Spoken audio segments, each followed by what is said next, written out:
Good afternoon to YouTube. Welcome to the second video on the channel. If you like what you see here, go ahead and like and subscribe. Today, we're gonna get to a video about a shipment, about a piece of equipment that I have been waiting to add to the gym, basically since I started it last summer. I've been waiting for this piece for a long time, finally able to get it in here. Waited almost 2.5 months through some UPS freight issues. Maybe talk about that later. They didn't exactly bat a home run on this one, but it's finally here. They dropped us off during my lunch hour. There she is.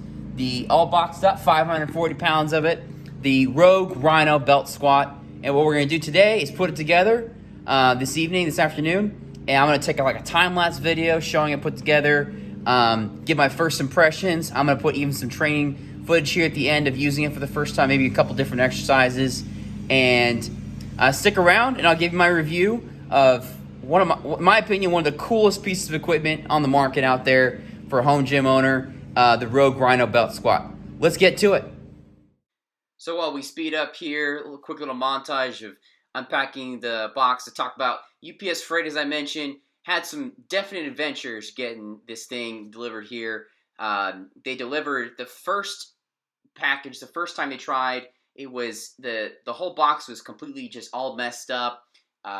I might drop a picture here showing just it was completely all over the place. The pieces were all over the place, just mangled. But eventually they finally got it right. And kudos to Rogue. When I reached out to Rogue, they sent me a new belt squat, new Rhino, all packaged up perfectly, as you can see here, within like 2 weeks. So I was actually very, very pleasantly surprised with that. You get what you pay for with Rogue. They're one of the best companies out there. You see my Echo bike there in the foreground. I'll do a review on that eventually. It's a phenomenal piece of equipment as well. You can see here, some of these pieces are just massive, and I'll talk about this in the in-depth review here once I've put it all together. This thing is built like an absolute tank. It's not going anywhere, and you can feel the 500 pounds. I'll get to it here in a second. This big, huge trolley piece in the back probably weighed 100, 200 pounds by itself, and I was kind of struggling with just kind of, because it's nice that it's all welded together. It's all one piece, which means it's that much more solid. You see I'm trying here different ways to pick it up, and eventually just kind of muscled it up there and didn't want to drag it across the concrete, but got it in there. And this was only the first piece. There's probably, I don't know, at least 50, 60 pieces all put together. But getting it unboxed and getting it delivered to my front door was an adventure in and of itself. But once I had all of it together, the next piece was to put it all together. Okay, 15 minutes later, it's all laid out here. As you can see, it's quite a bit of stuff. As you can see, I was struggling with a minute to get this sucker back in. It's all one welded piece here. Probably about 6 feet tall, a little taller than me. And here's all the pieces. The website, what I've seen online, says it should take about an hour to 4 hours put together. It'll probably take me at least an hour. I'm not the best with this kind of stuff, but we'll give it a shot. And then what they never really show you in the equipment videos is all the packaging that is left over when you open it all up, which at some point my garbage people will have to take out slowly but surely over the next couple weeks. But all right, let's start putting this thing together.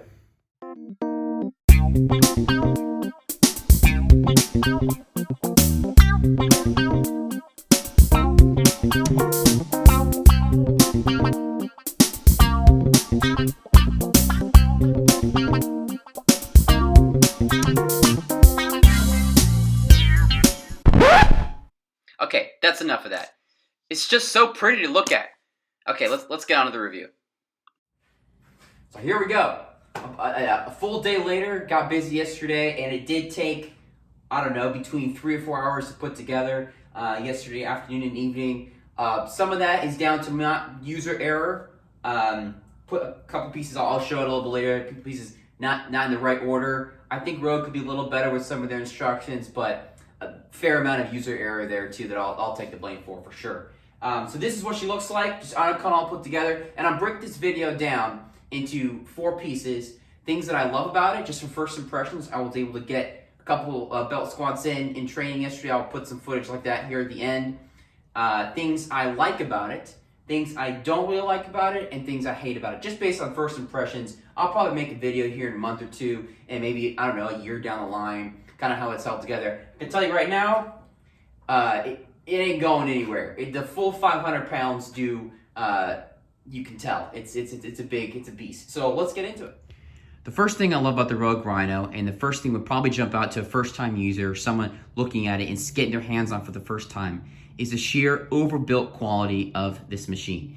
Even more so than like the Rogue Echo bike that I have here as well, I'll do a review on eventually, is that just the size of these uprights, is they're using their monster 3x3 uprights, which just goes to show, compared to my Rep 4000, you know, it's just like the quality is a little bit better, and you kind of get when you pay for. It feels very industrial, very overbuilt, and like it's not going anywhere. All 540 pounds are there. I've already mentioned the kind of steel wrought piece there. That's all one piece. It's in how smooth it is there. So that's the first thing I like. It's something that, yeah, I'll talk about price here in a little bit, but it's something that is going to last you for years and years to come. And you really, once you put it all together, you put the time to get it, you feel like you're getting your money's worth. The second thing I love about the Rogue, and this comes with it, is the belt itself. I know people have said and had complaints about the Spud Ink belt in the past, and just kind of how it rides on people's hips. And just from one day of having this, it's got this good foam lining in on the other side, and it's a little stiff, but I can tell just from using it that it's going to be broken in. And you'll see from the training footage I'll put in here, it really does, it sits well on your hips, and from breaking it in more, I feel like it will be quite comfortable, especially compared to like a flimsy, you know, like an off-brand one, like what I've been using before, just for belt squats in the squat rack. The belt itself, which is kind of what half what you pay for, is awesome. The next thing is just the versatility of this machine. I'll show several clips here of the different things you can do, but it wouldn't be much of a belt squat machine if the squatting itself didn't feel awesome, and it really does. You can kind of see here as I get started here. Obviously, you have to, you know, pull back to engage the post there, and then the squat just feels really good. It doesn't pull you too far forward. As you see there, you're able to sink into your heels. I could probably sink even deeper there. There's some adjustments you can make, and there's the instructions on the right tension so that you can get a perfect extension, and again, you can adjust the height of it as you go along. But the squatting itself, which is of course the main reason why you would buy this machine, feels really good, and I can definitely say it's as good as advertised. Another one, it's just essentially a pulley machine, so you can do curls in a squat belt machine. You could do, you know, these kinds of pulls, lat pulls, sitting pulls like that. You can do marching, which I tried this with just 245s on, and it was a little harder than it looked. As you can see, my form is not exemplary. I'll have to get better at that, but that's like a good little warm-up thing, honestly, as you're kicking off a leg day. I saw this one online as well. You can do calf raises. Obviously, you could do both feet. You could do single, one leg at a time, and this is even without any weight. You know, I talked about this a little bit. It's without any weight. It does feel about 45 pounds. That's what the website says. This one I was kind of trying to be creative and see what I could get up to. A little hard to, as you can see, it's a little hard to make the handles stay locked in, and then try to do some kind of deadlift here with some additional resistance around your back. I don't know, just trying to get creative with it. But the point I'm making here is you have all kinds of options, and essentially you're working with a pulley system. Another thing I really love about the machine is the footprint, believe it or not. You'd think at first buying a big belt squat machine that kind of, you'd think only accomplishes belt squat, which as I've covered, there's more, all kinds of other exercises, almost unlimited number of exercises you can build in here. The footprint kind of has to be justified. That's one of the first things we're thinking about as home gym owners. But it's 53 by 60 inches and 78 inches tall. That's the main thing I'm kind of working with there. As you can see, there's not a lot of clearance with my garage door, but I made it work. And at the end of the day, it fits here in this single side car of the garage. That's something I really love about the machine, how it's actually quite compact for the job it does. Okay, on to the things that I like about this belt squat machine. Just a step down from loving. Other reviewers have pointed this out, and it's a good point that the powder coat on these handles does kind of clash a little bit, or it doesn't really match the shiny, glossy side of these like mini monster posts.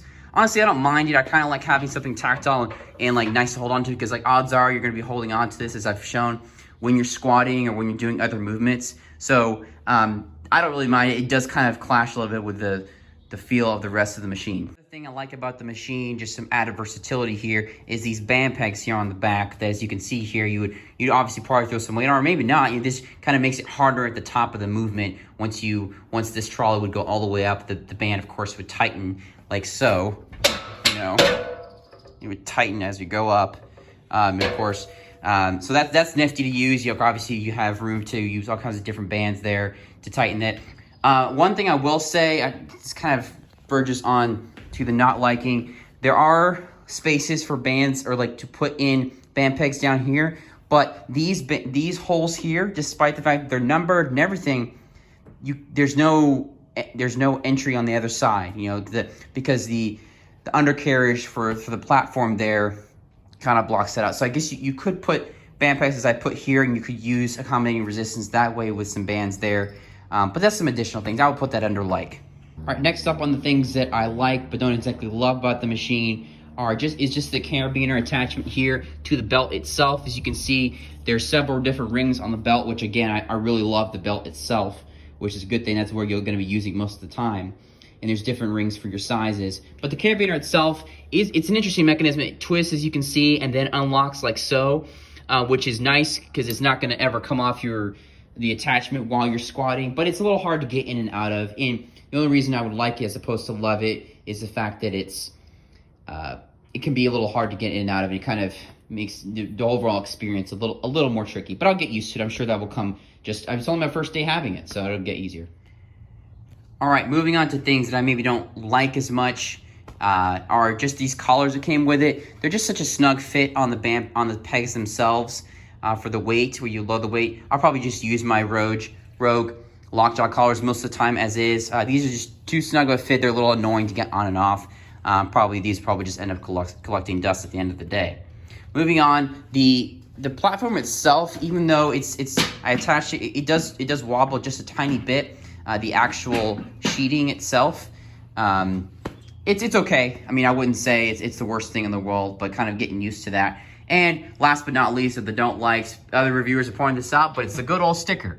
You pay $1,700 for a piece of equipment like this, and you get a sticker. Everything else, the numbers are engraved, as you can see here, but you get a big old sticker. Can't say I'm a fan of that. So wrapping up the video here, you guys want to know, do I recommend or do I not recommend the Rogue Rhino Belt Squat? And that turns on, honestly, what are your needs? What do you need in your home gym? What are you looking to get out of your home gym? And what kind of exercises are you looking to be doing? What kind of training? The price, of course, I haven't talked about that yet, is a big factor.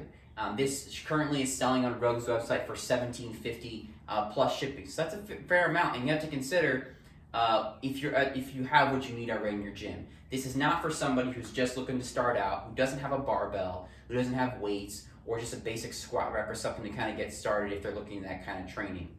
It is for someone who is looking to get additional squat volume without having a barbell on their back, or is rehabbing a back injury long term, something like that.